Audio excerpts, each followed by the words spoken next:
maktabiga kirdi bolasi. Bunday qilib bo'ldi.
Kommentariyada yozib olinglar, ovozdan yotdimi, tekshirib olinglar shuni.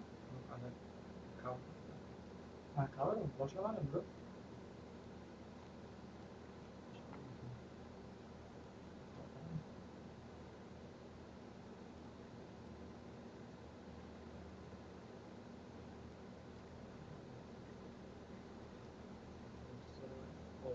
Bo'ldi boshqa? Ha, ovoz yaxshi. Ovoz yaxshi bor, bolalar kommentariyada yozib olinglar, plus qo'yib olinglar, ovoz yaxshi bo'lsa.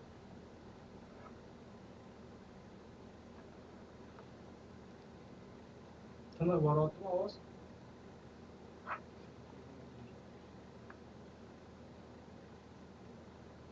Hozir bir daqiqa.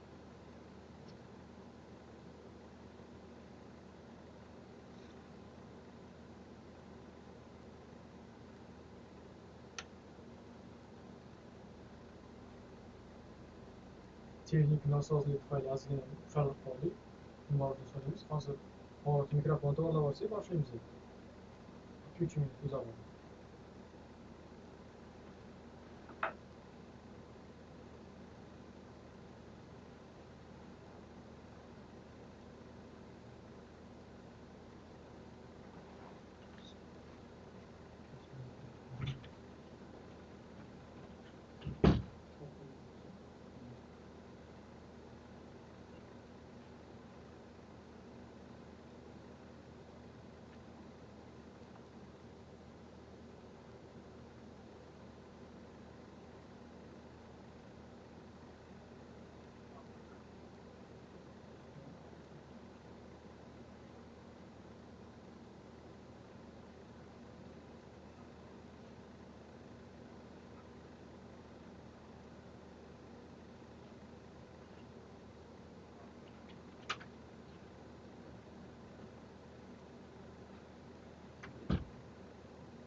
boshlaymiz bo'lmasa buyoqga.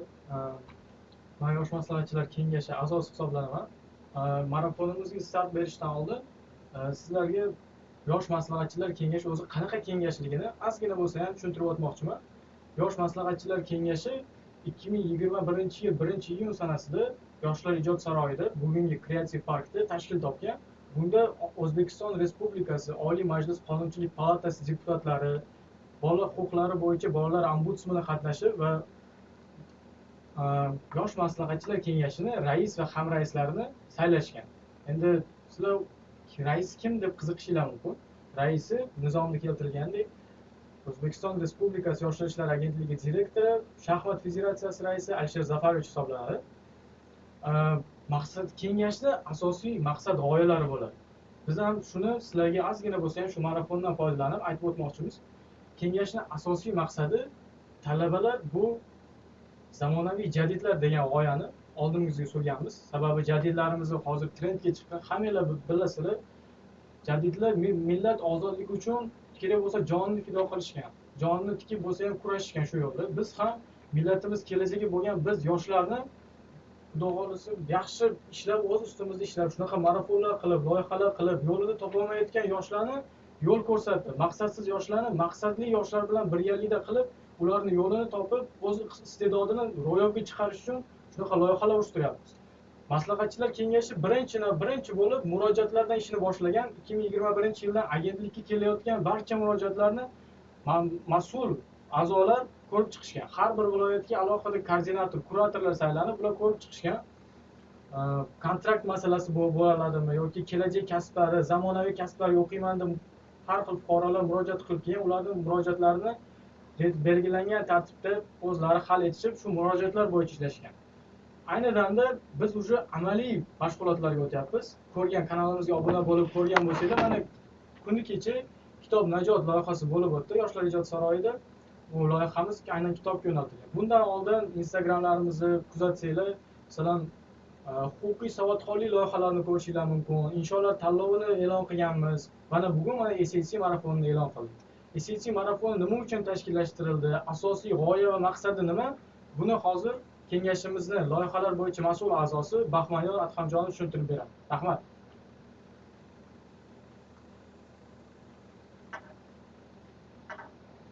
Demak, hammaga assalomu alaykum. Ko'rib turganimdan xursandman. Bepul 3 kunlik SAT marafonimizda. Ismim Baxmanyor, demak, Yosh Maslahatchilar Kengashi a'zosiman. Demak, nima uchun SAT? Mana shuni tushuntirib o'taman, ya'ni asosiy loyihaning maqsadi. Bilamiz, hamma yo'q IELTS bo'lib ketdi.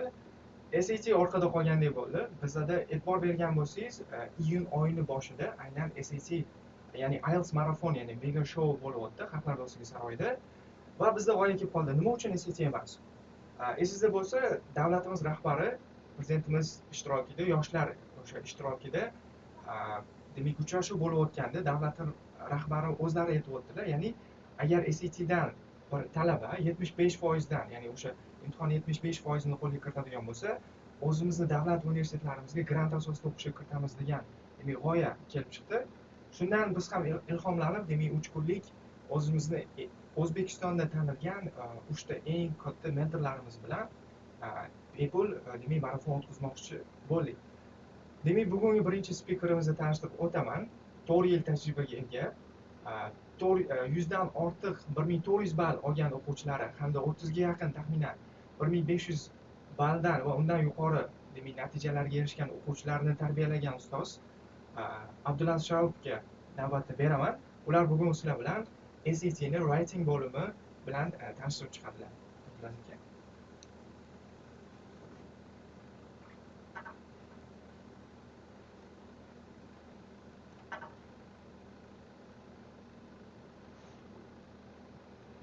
Testing. Is everything working? Yeah. Awesome. Nice to meet everybody.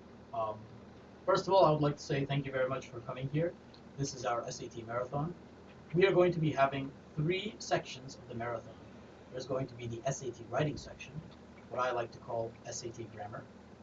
We are also going to have SAT reading and math tomorrow and the day after. Now, I would like to ask for your pardon. This is my first time holding such a masterclass with a screen like this. So there will be some moments where we have to get used to the technology.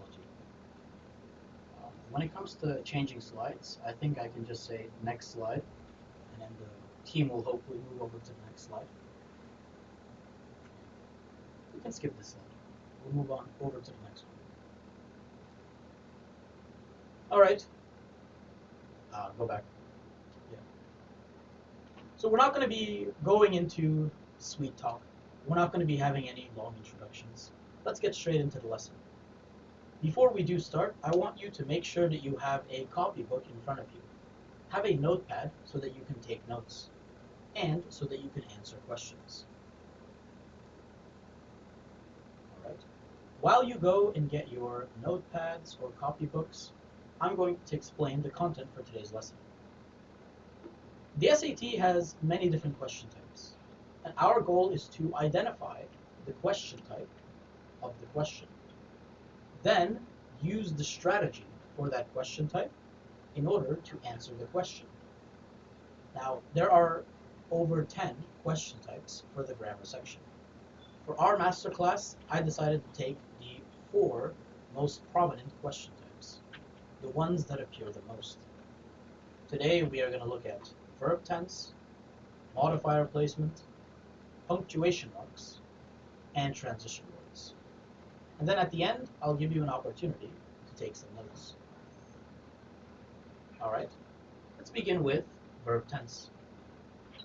Before we start verb tense, I want you to take a moment and wonder, what do you think verb tense questions ask you? Think about it for a moment.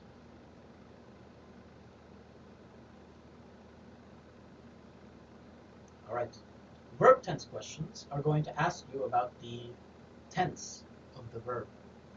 Quite obvious, isn't it? On the SAT, they're going to underline the verb and give you 4 choices, A, B, C, D. And you need to choose which verb has the correct tense based on the paragraph. Next slide. Verb tense tells us when the action occurs. The 3 main verb tenses are present tense, past tense, and future tense. And I'm sure you already know how they work, so there's no need for me to explain. There's also conditional verbs, passive verbs, and active verbs as well. Next slide.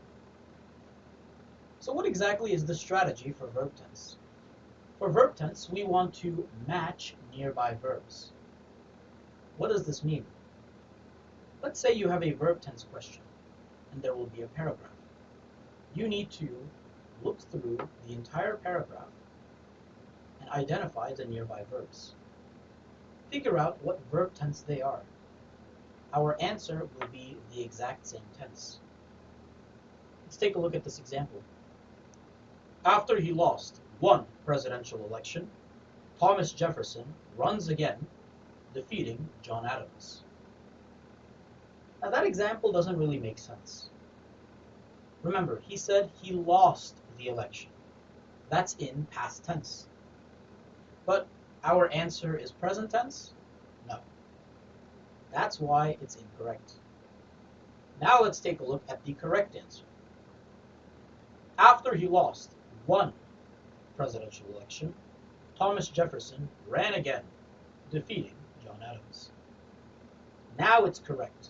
Because we use lost past tense, we want to make sure our answer is also in past tense.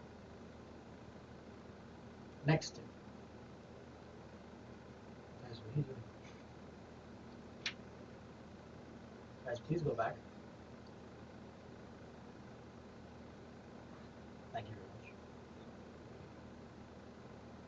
I want everybody to take a moment and write this note down. Match nearby verbs. Remember, this live chat will be recorded and posted on YouTube, so you guys can watch the recording once again. Next slide. Here's another top tip. Keep the general facts in present simple tense. What do I mean by this? Any type of fact that could be inside an encyclopedia, any fact that you can read off of YouTube or Wikipedia.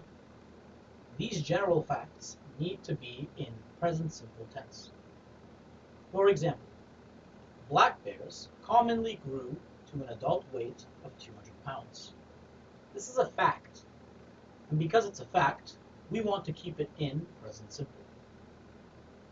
Black bears commonly grow to an adult weight of 200 pounds. Now you might be thinking, Mr. Abdulaziz, what if our entire paragraph is in past tense? Would our fact still be present simple? Yes, it will. In fact, I'm going to give you guys an example. In this example, I'm going to be using Bahmanyor. Let's say 5 years ago, Bahmanyor had a garden. Inside his garden were many different plants. He had roses, he had tulips, but his favorite plant was his cactus. Bahmanyor loved his cactus, but there was one thing he hated about the cactus. His cactus consumes 2 liters of water per day. Because of this, Bahmanyor had to kill his cactus. If you rewind this video, you'll notice that I gave you at least 10 different verbs, all of them in past tense, because I mentioned the story happened 5 years ago. But there was also one fact that I gave. Do you remember it? His cactus consumes 2 liters of water each day. Of course, this fact isn't real, but it's presented as a general fact. And facts must be in present simple, regardless of any nearby verbs. Next slide. So, let's go over the strategy together. First step is to identify the nearby verbs. Go through your entire paragraph and find those nearby verbs. Then, test the nearby tense. If all of your nearby verbs are future tense, test the future tense option. Maybe it's option C, maybe it's option B. Test it out and see if it works. In most cases, it will.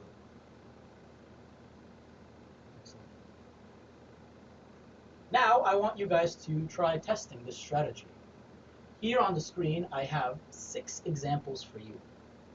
For solving these 6 examples, I will give you, let's say, 3 minutes. I will set a timer on my phone for 3 minutes. Set a timer for 3 minutes. 3 minutes, counting down.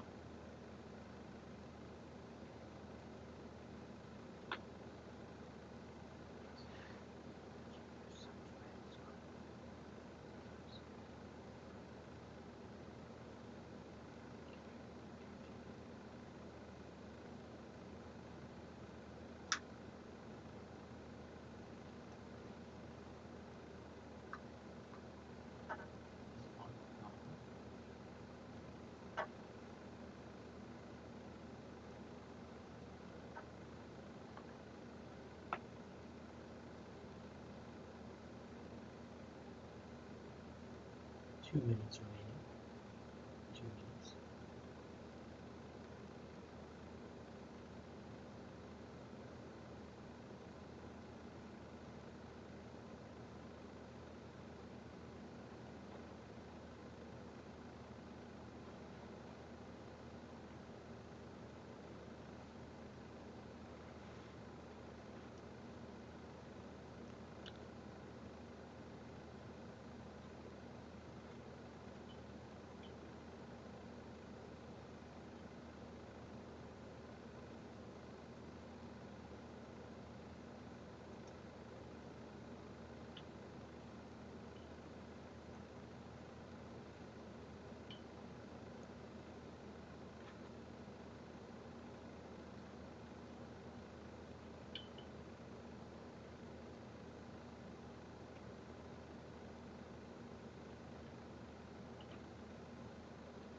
One minute remaining.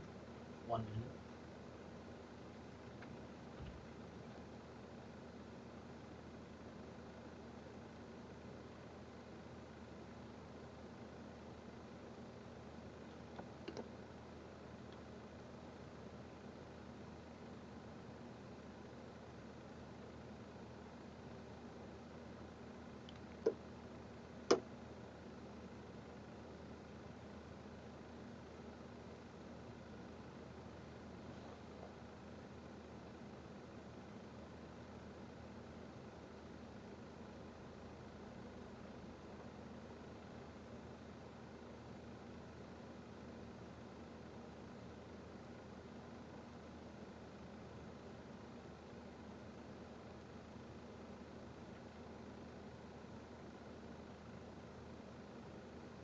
15 seconds remaining.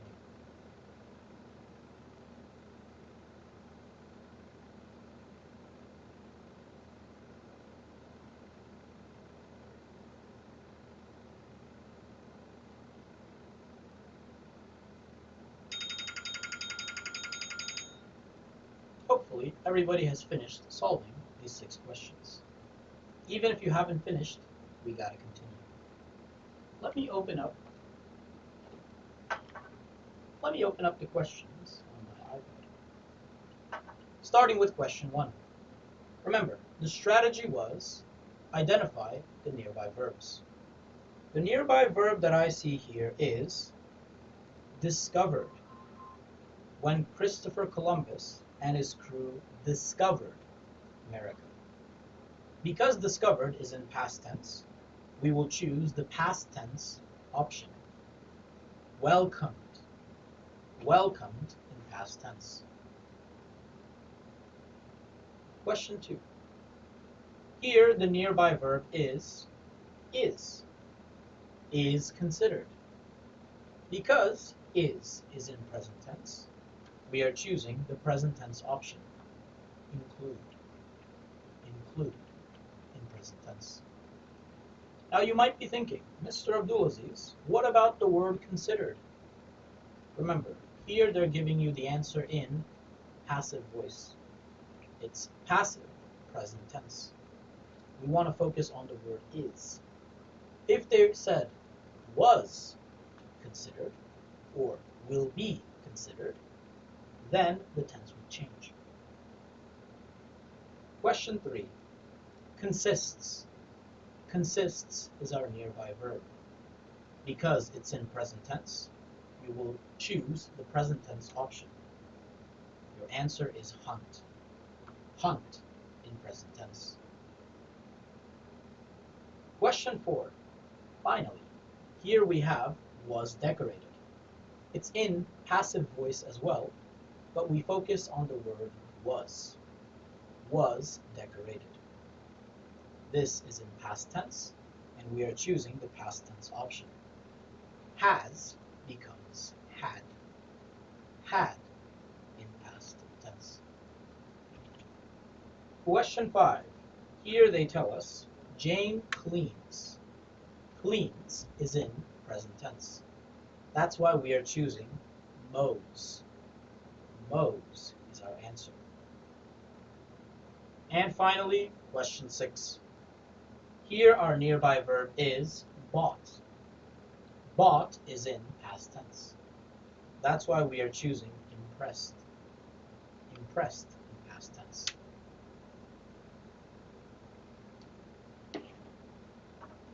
Now, these questions may have been very easy for you. And yes, I hope they are. Verb tense is a very easy question type on the SAT. But once again, let me remind you the strategy. Look at the nearby verbs, then test the nearby tense. Then your answer will be correct. Excellent. Now let's talk about modifier placement. I would say that modifier placement is also quite easy, but it does have an intricate strategy. So let me try my best to explain it to you. Excellent. Modifier placement states that modifiers must appear directly next to the nouns which they describe. Wait a minute. Mr. Abdulaziz, what exactly are modifiers? Modifiers are parts of a sentence that don't need to be there. They are non-essential. The only reason modifiers exist in our sentence is to give more information about our subject. They modify our subject. That's why we call them modifiers. We want to make sure that our modifier and the subject it's talking about are both together.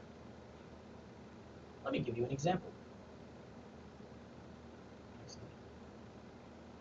Running for safety, the dragon chased the fleeing townspeople. Here our modifier is running for safety, but it's placed near the wrong subject. The subject here is dragon. but it shouldn't be dragon. It sounds like the dragon was running for safety. Do you think a dragon would run away? No.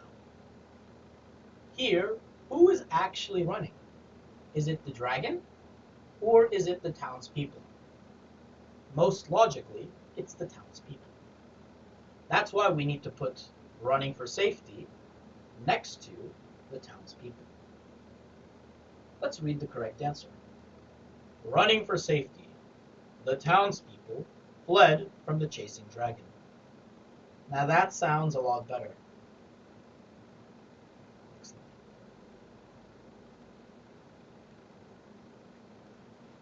Look what I got. I got a slide changer. Now I can move slides on my own. Here's our next example. The actor used makeup, a man in his early 30s, to appear older for his recent role. This does not make any sense. Our modifier is a man in his early 30s, and we put it next to the word makeup.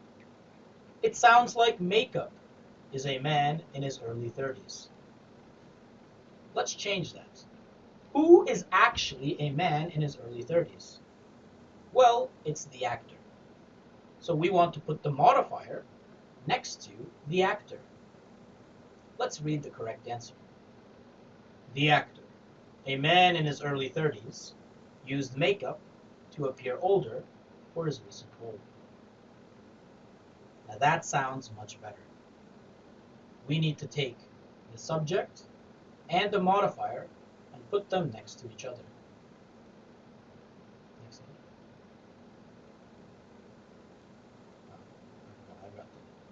I've got the slide changer now. Let's take a look at the strategy. The first thing you want to do is identify the modifier. Find the modifier inside your sentence. Then identify the modifier subject. What is the modifier talking about? Who is the modifier referring to?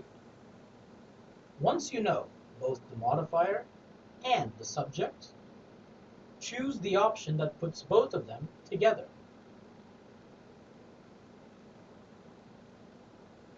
I'll give you guys a moment to write the strategy down.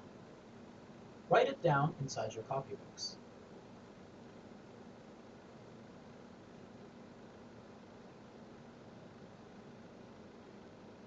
Remember, if you don't have a copybook, you can always watch the recording when the live session is over. Watch the recording and take the notes that you need.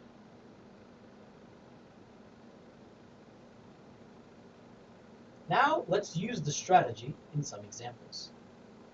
Here I have 4 questions that I want you to try answering.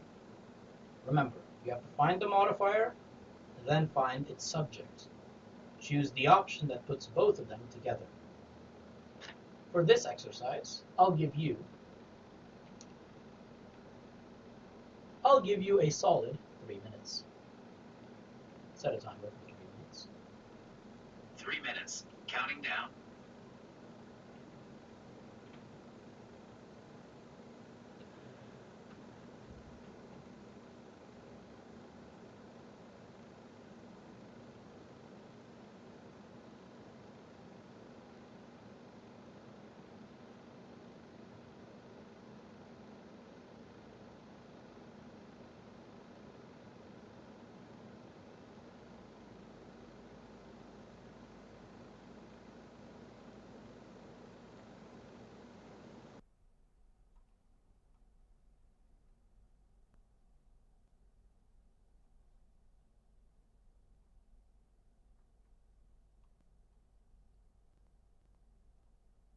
anaqa YouTube'dan davom etyaptimi, chunki bizda hozir recorder to'xtab qolgandek bo'ldi.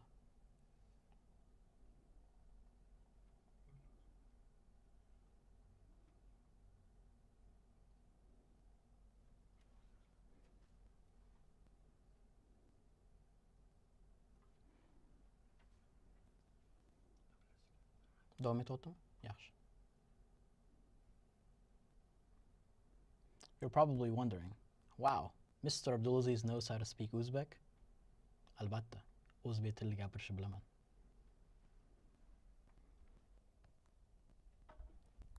You have 30 seconds remaining. 30 seconds to solve these questions.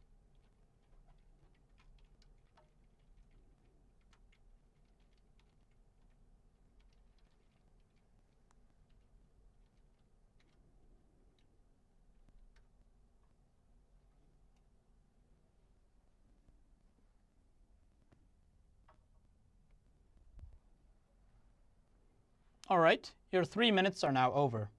Let's take a look at the answer to these questions. Starting with question 1. First, you had to identify the modifier. Our modifier is a simple sport. You need to ask yourself, what? What is a simple sport? Is it rules, tennis, tennis's rules, or no one? The correct answer is tennis, obviously. A simple sport. Tennis has not had its rules changed. Some of you may have chosen option C. Option C is wrong. The subject there is not tennis. It's tennis's rules. Think about where the focus is. The focus is on rules. Question 6. Made and shaped from wood. That's your modifier. Ask yourself, what? What is made and shaped from wood? Is it players, the game, the first rackets? Of course, the answer is the first rackets. So it's either going to be option C or option D. Which one do you think is better? The right answer is option C. D is bad because it says were found to be. Think, does found to be add anything useful to our sentence? No. Both option C and D give us the same information. But option D includes more unnecessary words. In Uzbek, we call this concept su quyush. We don't want all these unnecessary words. So C is better. Question 7. By improving the underlying technology. That's our modifier. Ask yourself, who is improving the underlying technology? Could it be today's rackets? No, the rackets can't improve their own technology. They are not transformers. It's today's racket creators. The creators are improving the underlying technology. So the answer is D. And finally, question 8. Hitting the ball. Who was hitting the ball? Was it the player's grip, the grip, or was it a player? Of course, the answer is a player. Hitting the ball. A player must keep the grip firm and balanced. If you got all these questions correct, give yourself a cookie. I would give you one, but I'm in a different location. Now let's move on to our next slide.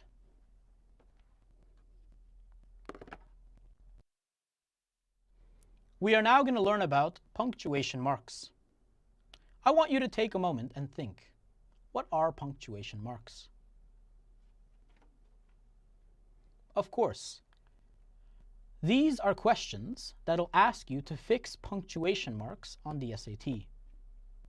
Now, the key for punctuation marks is to not focus on the punctuation mark itself, but instead focus on the clauses around it. What are clauses? Clauses are parts of a sentence. So I'm asking you to read the entire sentence, identify what clauses you have, and then choose your punctuation mark based on that. Here's an example of a punctuation question. Let's try solving this question together.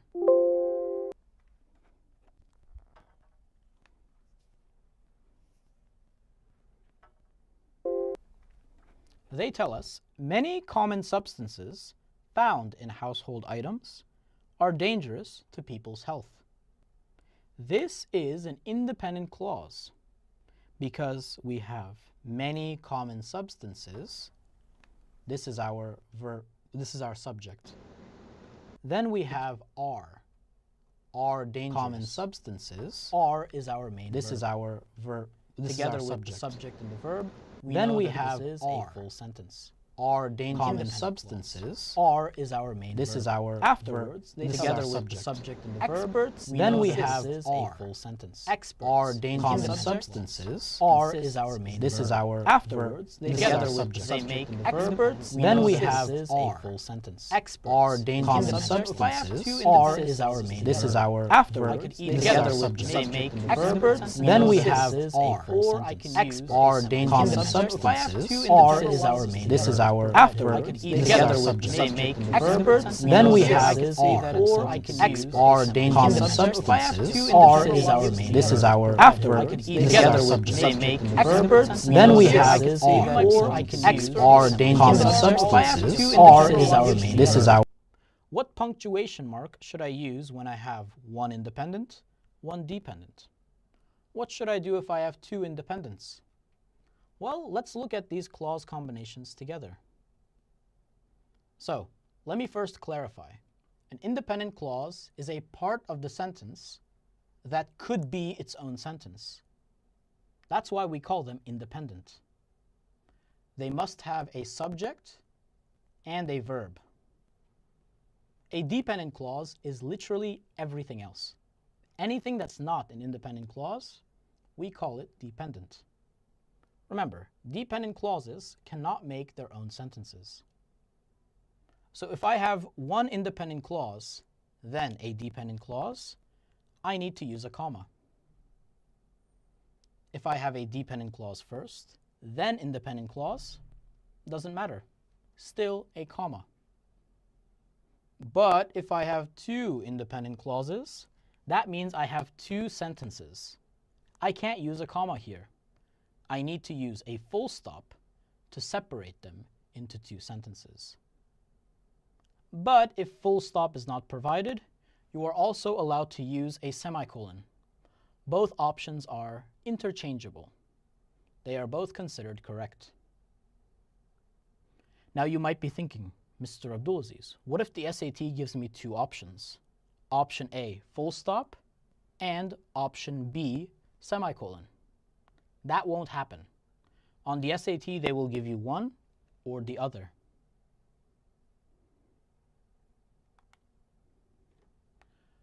What if we are dealing with modifiers? Imagine we have a modifier between our subject and the verb. Well, we can use a double dash, or we can use a double comma. Both options are acceptable. If our modifier comes at the beginning of the sentence, we are allowed to use a single comma, but single dash is actually not allowed.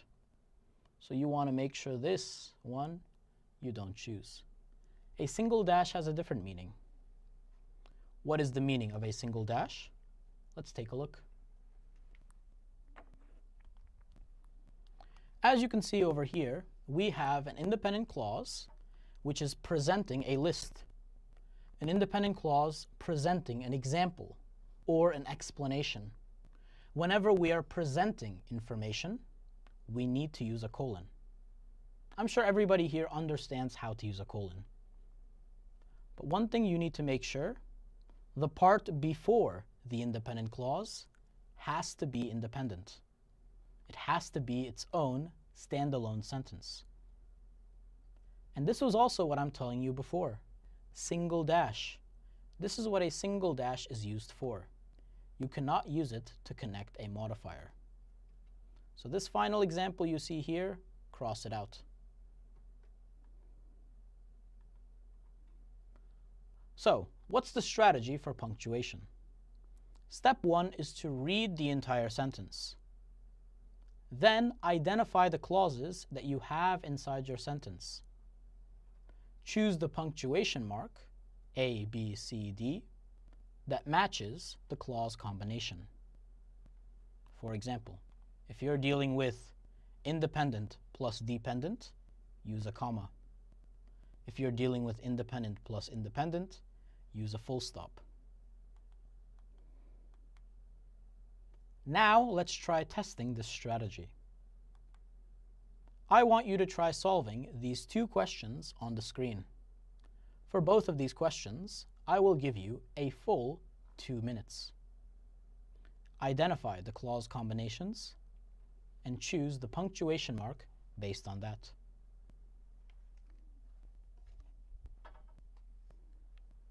Set a timer for 2 minutes. 2 minutes. Counting down.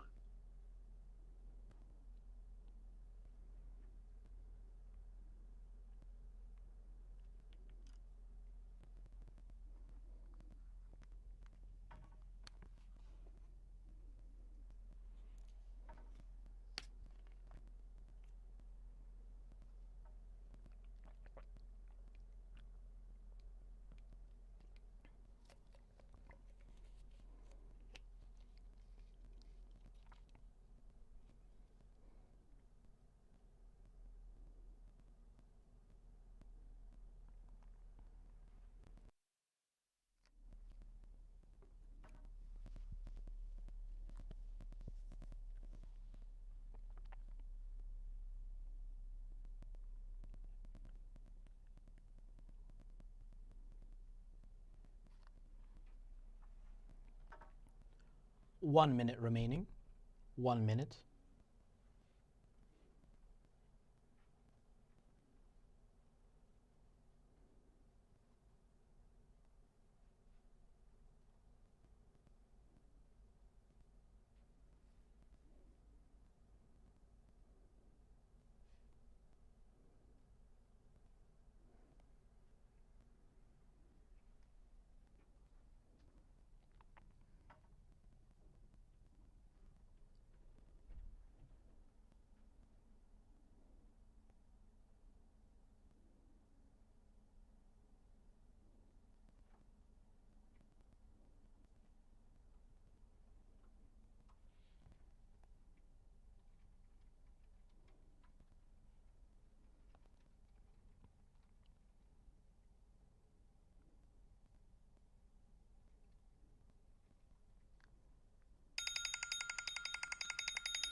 Your 2 minutes are now over.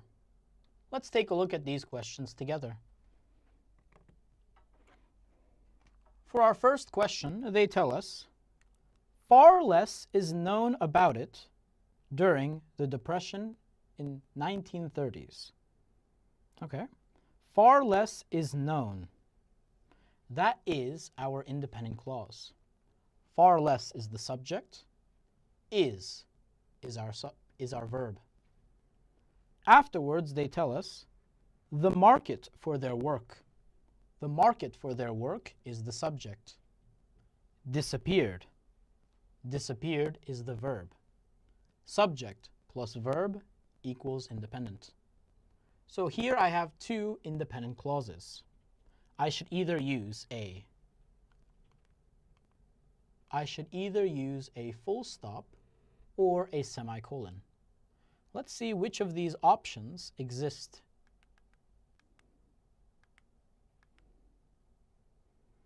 Well, let's take a look at option C. Option C gives us a full stop. That's how we know C is correct. Next. Scientists have long believed that camels originated in North America, then spread throughout the world. Scientists is our subject. Have long believed is our verb. This is an independent clause. Then they say a theory that was first proposed. A theory is a subject, but there is no verb after it. Instead, they give us a relative word, that. Because we only have the subject itself, that means we have a dependent clause. How do we deal with a dependent clause? Well, take a look at this example over here. Independent plus dependent gives us a comma. So we need to choose option. To who? We need to choose option A. Option A gives us a comma, then followed by a theory that was first proposed. Here I have two more examples for you, but we are going to solve these examples together. Let's take a look at question 7. Frank Lloyd Wright, our subject, was our main verb. Subject plus verb, independent clause. After that, they tell us, in addition to being an architect who designed more than 1,000 buildings, he was also an interior designer. They try to confuse us here by giving a dependent clause, but our true clause is independent. Notice how they say he was also an interior designer. He was, subject plus verb. So here, once again, I have two independent clauses. Independent, dependent, independent. Because there are two independent clauses, we either want to choose full stop or we want to choose semicolon.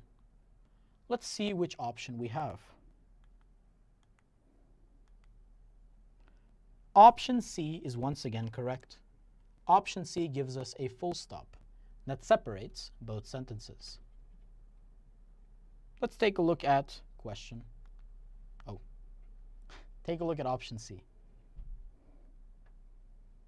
Now let's take a look at question 7.2. Used as Wright's summer residence.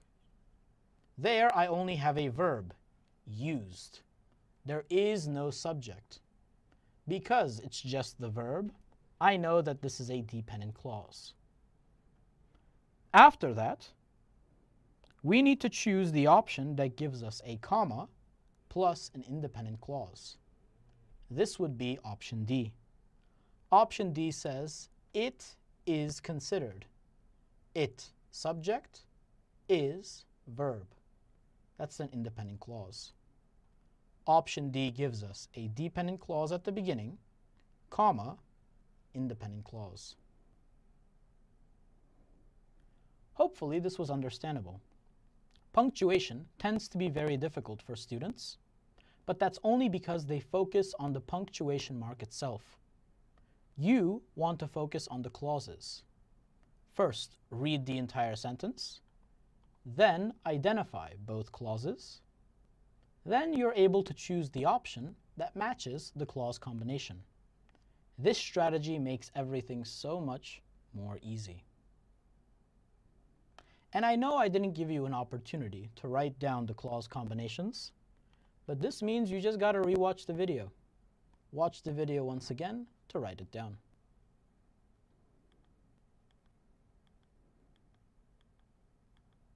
Finally, we have transition words.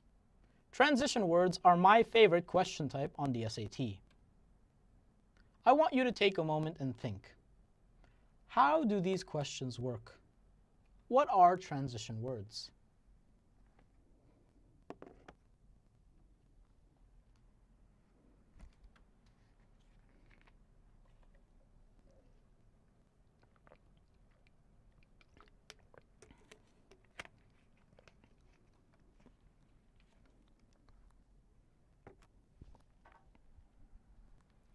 Transition words are words in a sentence that are used to link two sentences together.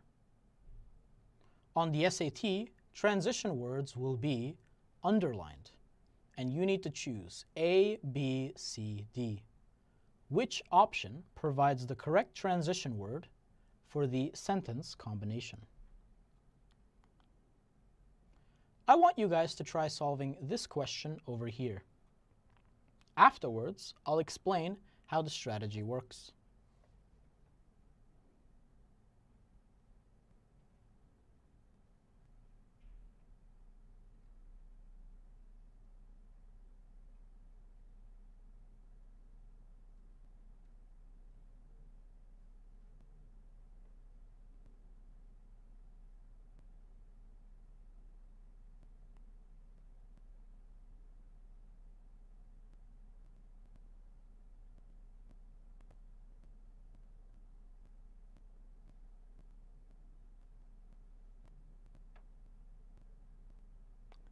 Let's take a look at the question together.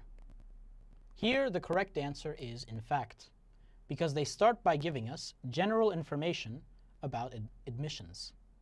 After that, they give us fact-based evidence to prove their previous point. Fact-based evidence means we need to choose option A, in fact. Transitions are used to connect sentences in a cohesive manner. But we should never focus on the transition word itself. Just like for punctuation, we want to look at the clause before and the clause after. Same thing for transitions. You want to read the sentence before and the sentence after. Based on the relationship between both sentences, you're going to choose the correct transition word.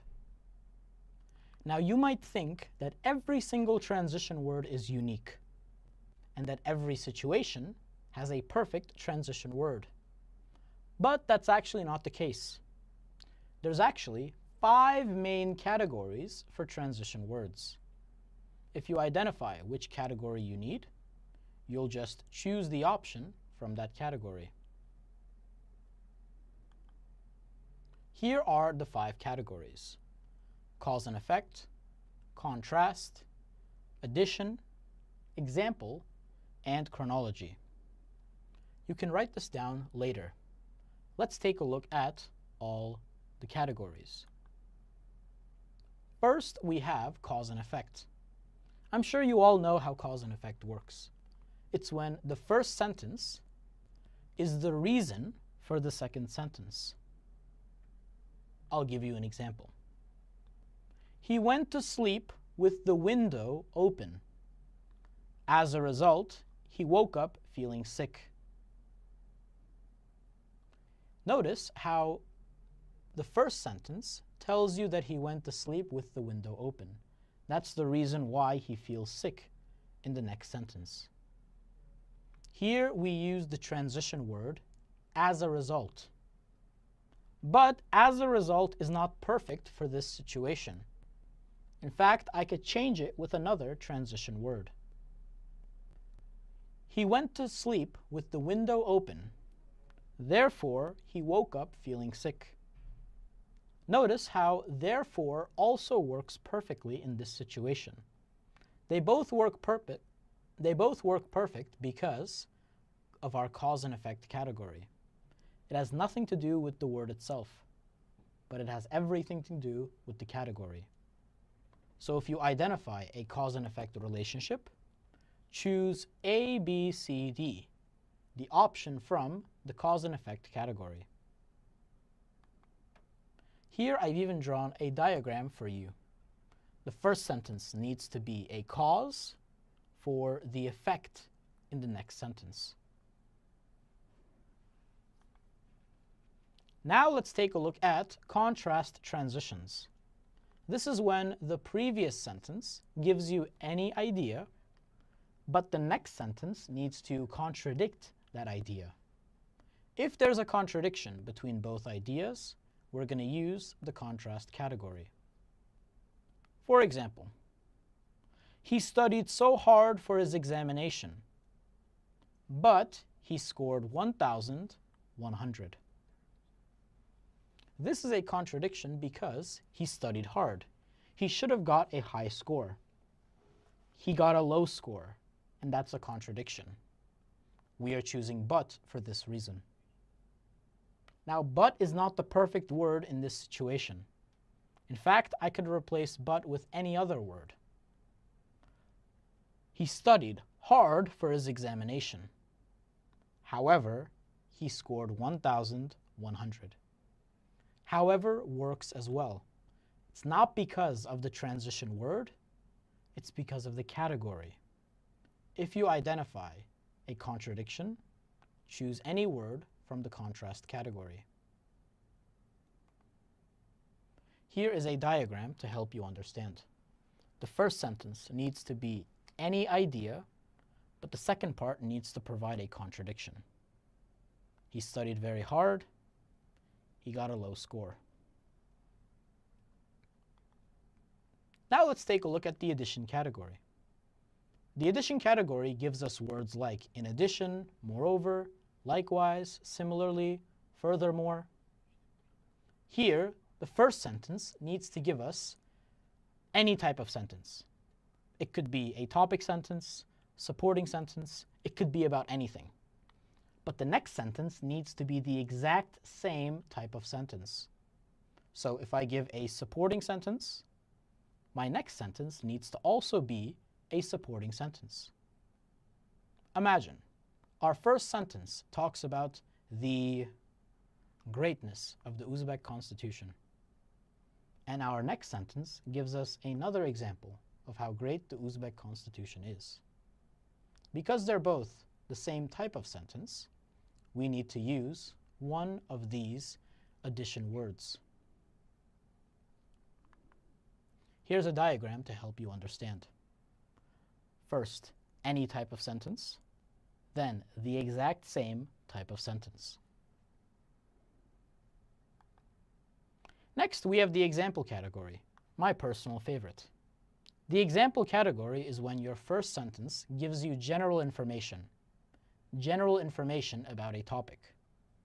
But your next sentence gives you specific information about that topic. That's when you need to use any of these words. Now, I can't think of an example off the top of my head, but here's kind of how it looks. Imagine they give you general information about DNA. Then they start giving you specific information about DNA.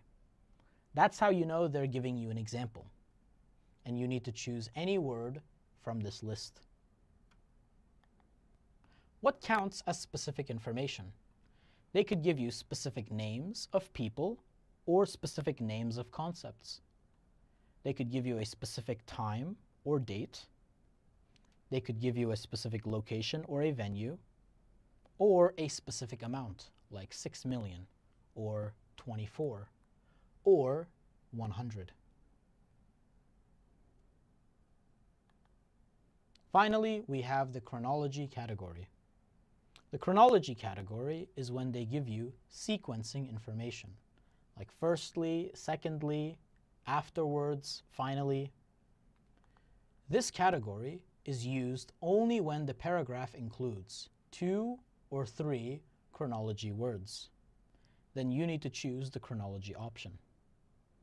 For example, the first sentence in your paragraph starts with firstly. The next sentence starts with then.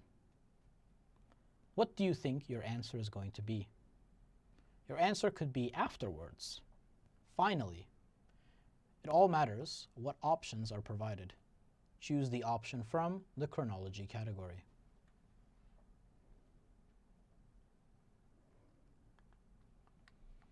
The top tip here, the strategy, is to eliminate copycats. You will have 4 options on the SAT. 2 of them might actually be from the same category, like but and however. Because but and however are interchangeable, we can remove them. They can't both be correct, so they must both be wrong.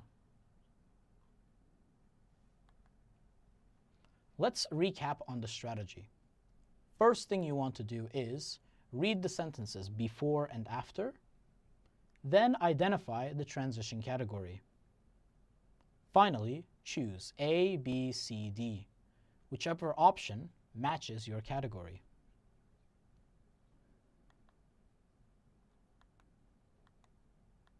And that's it. That's it for everything we have for today. Let's go back and recap on the things we've learned. We started our entire 100% moment. We started our entire lesson by talking about verb tenses. Very easy. We learned that for verb tenses, we need to look for the nearby verbs, then test the nearby tense. Choose the option that matches that tense. For modifier placement, this was a little bit confusing, but I hope everybody understood. You need to first find the modifier, then the subject for that modifier, and choose the option that puts both of them together. Then we learned punctuation marks, a topic confusing for everyone. It's only confusing when you focus on the punctuation mark. Instead of focusing on the punctuation mark, look at the sentence before and the sentence after. By identifying both clauses, you're able to choose the correct punctuation mark. And the same thing goes for transition words. Read the sentence before and the sentence after. Based on the relationship of those sentences, you can find one of the 5 transition categories. Choose the option from the category.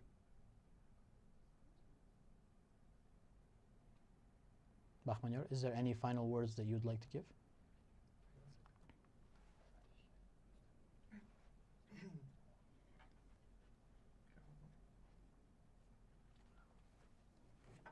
The microphone?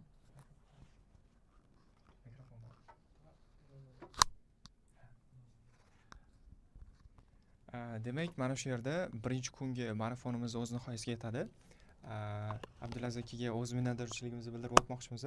Bugun vaqtlarni, ya'ni valuable deymiz, qiymatli vaqtlarni ayamasdan, demak sizlarga foydali bilimlar ulasha oldilar degan umiddamiz. Xudo xolasa ertaga yana boshqa bir kuchli mentorimiz bilan ikkinchi kunni boshlaymiz. Hamma qo'shilganlarga rahmat. Before they do leave though, I would like to make one final statement. I hope everybody can hear me. If you guys do have any questions regarding today's lesson, you can easily write to Bahmanyor, or you can write to me as well. You can find me on Telegram or on Instagram at Aziz Ropov. Abdulaziz aka, rahmat sizga, kattakon. Ajoyib bo'ldi.